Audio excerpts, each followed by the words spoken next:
For most hit songs, there's a songwriter helping the singer behind the scenes.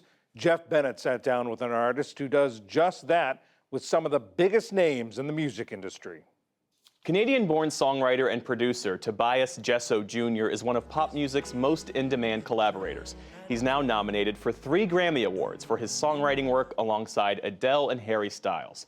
Jesso's rise to prominence is both uniquely inspiring and, in many ways, totally unlikely. Tobias Jesso Jr. joins us now. Thanks for being with us. Thank you for having me. Adele, as I'm sure you know by now, speaks very highly of you. She says that the two of you will be writing songs together for the rest of her career. Help me understand the alchemy behind the hit song that you co-wrote, When We Were Young. When we were young.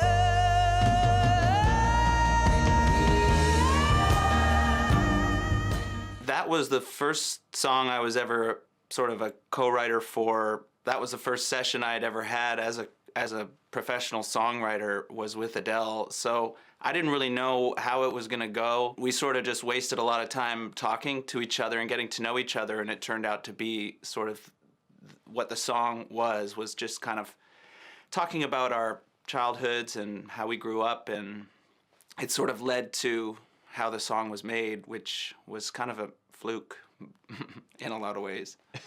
Well, give me one of the ways. How was it a fluke? Well, I mean, like, usually if I had known that what you were supposed to do in a session, I probably would have been sitting at the piano when she arrived and had some chords ready to go. But because I didn't really know what to expect, I sort of just was letting her take the lead, and we just kind of ended up going outside to the garden and talking to each other for, hours. And if I had known what I know now, I probably would have never let that happen back then. But I say a fluke because I didn't know what to expect, so I just let everything happen. In 2015, you released your first and only solo album, and then you walked away from the spotlight. Why? Because I'm very anxious. I wasn't meant to be a singer. I wasn't really meant to be an artist in that way. I don't feel comfortable in that position. I always knew I wanted to write songs, but that was like as far as my nervous system would allow me to go, and everything outside of that feels really uncomfortable. For much of your career, Tobias, you sort of lived the life of a struggling artist. Help me understand how that experience informed your music. I think as like a creative person, you're always searching for the sort of dopamine hit of being creative, and in a lot of ways that beats sort of like a money system for a lot of artists. And for me, I just chose art over money. I don't know if it informed me. I just still do the same thing. I enjoy creativity more than I enjoy, fame or money or anything. It's mostly about what makes me feel good, and that's just the process of being creative and writing songs more so than what you get from it. How is writing songs with Adele different from writing songs with John Legend or with Sia or with Florence and the Machine or any number of the different artists you've worked with? They're so different in so many ways, and equally sort of interesting. And somebody like Florence, like, she comes in with all the lyrics. She just like has all these lyrics already.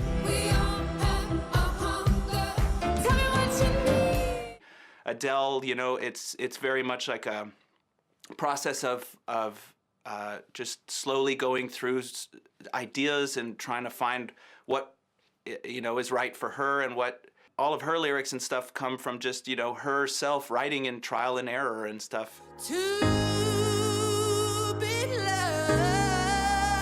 And then just it's different for everybody.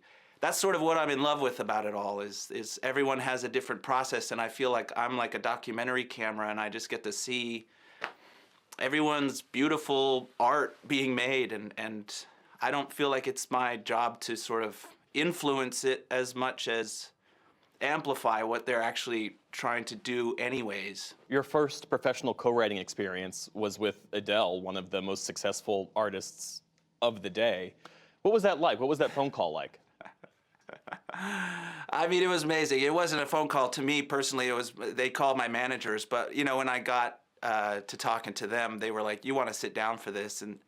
And when they told me, obviously I couldn't believe it, but she was my favorite artist, you know. She really was my favorite artist, and I had spoken about it, and I don't know, manifestation, who knows? I can't figure it out myself. It's the most sort of unbelievable milestone in my career thus far, for sure, and the most pivotal moment in my life. Tobias Jesso Jr., thanks so much for your time, and good luck to you.